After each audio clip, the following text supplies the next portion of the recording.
20 ರೂಪಾಯಿಯಲ್ಲಿ ಆಕೆ ವಾರ ಪೂರ್ತಿ ಜೀವನ ನಡೆಸಬೇಕು. ಒಂದು ವೇಳೆ ಅದು ಕೂಡ ಮನೆಯಿಂದ ಹೊರಬರದಂತೆ. ಮನೆಯಲ್ಲಿ ರೇಷನ್ ಇದ್ರೆ ಅನ್ನ ಆಹಾರ, ಇಲ್ಲದಂದ್ರೆ ಆಕೆಗೆ ಊಟವೂ ಸಹ ಇಲ್ಲದಿರೋದಿಲ್ಲ. ಇದು ವೈದ್ಯನೋರ್ವ ತನ್ನ ಪತ್ನಿಗೆ 4 ವರ್ಷದಿಂದ ಮಾಡಿರೋ ಉಪಚಾರ. ಈ ಮಹಿಳೆಯ ಸ್ಟೋರಿ ಕೇಳಿದ್ರೆ ನಿಜಕ್ಕೂ ಎಂತವರ ಕರುಳು ಕೂಡ ಚುರುಕನ್ನುತ್ತೆ. ಈ ಕುರಿತ ಡೀಟೇಲ್ಸ್ ಇಲ್ಲಿದೆ. ವೈದ್ಯನ ಕೈ ಹಿಡಿದ್ರೂ ಸುಖವಿಲ್ಲದ ಬದುಕು. ಅನ್ನ ಆಹಾರ ನೀಡದೆ ಅತ್ತೆ ಪತಿ ಕಿರುಕುಳ. 4 ವರ್ಷದಿಂದ ಗೃಹಬಂಧನದಲ್ಲಿ ಗೃಹಿಣಿ. ಆಸ್ಪತ್ರೆಯ ಬೆಡ್ ಮೇಲೆ ಕಣ್ಣೀರಿಡ್ತಾ ಇರುವ ಈಕೆ ಆ ವೈದ್ಯನ ಪತ್ನಿ. ಈತನೇ ವೈದ್ಯ, ಆಕೆ ಗಂಡ ರವಿಕುಮಾರ್. ಅಂದಹಾಗೆ ಈಕೆಯ ಹೆಸರು ವಿನುತಾ ರಾಣಿ. ವಯಸ್ಸು ಹತ್ತತ್ರ 45. ಚಿಕ್ಕಮಗಳೂರು ನಗರದ ದೋಣಿಕಣ ನಿವಾಸಿ.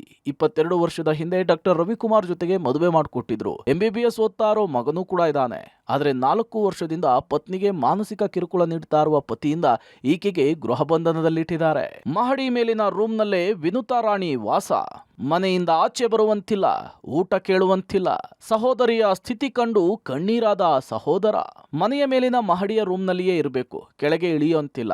ಕೆಳಗೆ ಬಂದ್ರೂ ಮನೆ ಕೆಲಸ ಮಾಡಿ ಮತ್ತೆ ಮೇಲೆ ಹೋಗ್ಬೇಕು. ಕೂರೋದಕ್ಕೆ ಒಂದು ಚೇರ್ ಕೊಟ್ಟಿದ್ದಾರೆ ಅಷ್ಟೇ. ಅವರು ಊಟ ಹಾಕಿದಾಗ ಎಷ್ಟು ಹಾಕ್ತಾರೋ ಅಷ್ಟೇ ಊಟ ಮಾಡಬೇಕು. ಗಂಡ ಹಾಗೂ ಅತ್ತೆ ಊರಿಗೆ ಹೋದ್ರೆ ಈಕೆಗೆ ಅವರು ಬರುವಷ್ಟು ದಿನ ಗೃಹ ದಿಗ್ಬಂಧನ. ಮನೆಯಿಂದ ಆಚೆ ಬರುವಂತಿಲ್ಲ. ಅವ್ರು ಹೋಗುವಾಗ 20 ರೂಪಾಯಿ ಕೊಟ್ಟು ಹೋಗ್ತಾರೆ. ಅವರು ಬರುವಷ್ಟು ದಿನ ಮನೆಯಿಂದ ಹೊರ ಹೋಗದಂತೆ ಅದೇ 20 ರೂಪಾಯಿಯಲ್ಲಿಯೇ ಬದುಕಬೇಕು. ಎಕ್ಸ್ಪರ್ಟ್ ಡಿವೋರ್ಸ್ ಅನ್ನ ಕೊಟ್ಟಿದ್ದೇನೆ ಅಂತ ಹೇಳಿ 4 ವರ್ಷದಿಂದ ಅನ್ನ ಆಹಾರವನ್ನ ನೀಡದೆ ಗೃಹ ಬಂಧನದಲ್ಲಿಟ್ಟಿದ್ದಾನೆ ಅಂತ ಹೇಳಿ ವೈದ್ಯನ ಪತ್ನಿ ವಿನುತಾ ರಾಣಿ, ಆಕೆಯ ಸಹೋದರ ಆರೋಪಿಸಿದ್ದಾರೆ. ಕಾಲ್ ಮೇಲೆಲ್ಲ ಬಿಸಿನೀರು ಹಾಕೋದು, ಅವ್ರ ತಾಯಿನೂ ಅಷ್ಟೇ, ಅವರು ಅಷ್ಟೇ, ಎದೆಗೆ ಜುಬ್ರೋದು, ಗೋಡೆ ಹಾಕಿ 3 ದಿವಸ 4 ದಿವಸ ಅಷ್ಟ್ರು ಮನೆಯಿಂದ ಹೊರಗೆ ಹೋಗ್ತಾರೆ ವಾರಗಟ್ಲೆ. 20 ರೂಪಾಯಿ ಟೇಬಲ್ ಮೇಲೆ ಇಡೋದು, ಕೊಡಿ ದುಡ್ಡು, ಎಲ್ಲೋಗಿದ್ದೀರಾ ಅಂತಂತಂದ್ರೆ ಎಕ್ಸ್ಪರ್ಟಿ ಡೈವರ್ಸ್ ಅಂತಂದು ಅತ್ತೆ ಮಗ ಗಂಡ 3 ಜನನು ಎಲ್ಲ ಮಾಡ್ಕೋಬೇಕು, ಮೇಲೋಗಿ ಸೇರ್ಕೋಬೇಕು. ಅದೊಂದೇ ಚೇರ್ ಮೇಲೆ ಕುತ್ಕೋಬೇಕು. ಕೆಲಸ ಆದ ತಕ್ಷಣ ಮೇಲೋಗ್ಬೇಕು. ಹಿಂಸೆ ಅಂದ್ರೆ ಹಿಂಸೆ ಕೊಡೋದು. ನನಗೆ ಭಿಕ್ಷಕರ ತರ ಊಟ ಕೊಡಿ, ಇಷ್ಟಿಷ್ಟೇ ಕೊಡೋದು. ವಾರಿಸ್ಬಿಡ್ತೀನಿ ಅಂತ ಕಾಲಲ್ಲಿ ಎದೆ ಹೊಡಿಯೋದು. ಇಷ್ಟಿಷ್ಟೇ ಊಟ ಕೊಡೋದು. ಹೊರಗಡೆ ಹೋದಾಗದೆಲ್ಲ 2 ದಿನ ಕೂಡಕ್ ಬಿಡೋರು. ಹೊರಗಡೆ ಬರಂಗಿಲ್ಲ.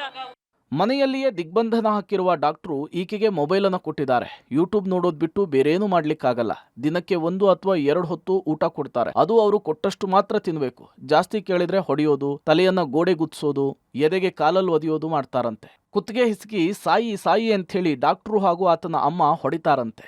ಊಟದಲ್ಲಿ ಸ್ಲೋ ಪಾಯ್ಸನ್ ಹಾಕಿ ಮಾನಸಿಕವಾಗಿ ಕುಗ್ಗುವಂತೆ ಮಾಡಿದ್ದಾರೆ ಅಂತ ಹೇಳಿ ವಿನುತಾ ರಾಣಿ ಸಹೋದರ ವಾಗೀಶ್ ಆರೋಪಿಸಿದ್ದಾರೆ.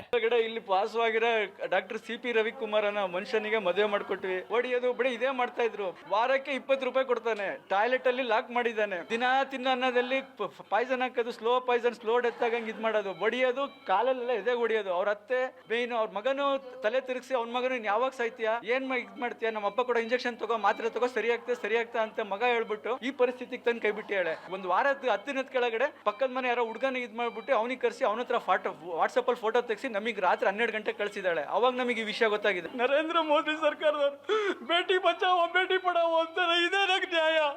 ಒಟ್ಟಾರೆ ಸಪ್ತಪದಿ ತುಳಿದು ವರ್ಷಗಟ್ಟಲೆ ಸಂಸಾರ ಮಾಡಿದ ವೈದ್ಯ 4 ವರ್ಷಕ್ಕೆ ಸಾವಿನ ನರಕ ತೋರಿಸಿದ್ದಾನೆ. ಅತ್ತ ತಾಯಿ ಅಂತ ತಿಳಿದು ಗಂಡನ ಮನೆಗೆ ಬಂದಿದ್ದ ಅತ್ತೆ ಕೂಡ ಎಂದೂ ಅಮ್ಮನಾಗ್ಲೇ ಇಲ್ಲ. ಇದ್ದೊಬ್ಬ ಮಗನೂ ಕೂಡ ಅಮ್ಮನ ಸಾವನ್ನ ಬಯಸ್ತಿದ್ದಾನೆ ಅಂದ್ರೆ ಆಧುನಿಕ ಪ್ರಪಂಚದಲ್ಲಿ ಹಣ, ಅಧಿಕಾರ, ವಯಸ್ಸಿಗಷ್ಟೇ ಬೆಲೆಯೇ ಎಂಬ ಪ್ರಶ್ನೆ ಮೂಡೋದು ಸಹಜ. ಪುನೀತ್ ಜೊತೆ ನಾರಾಯಣಗೌಡ, ಪಬ್ಲಿಕ್ ಟಿವಿ, ಚಿಕ್ಕಮಗಳೂರು.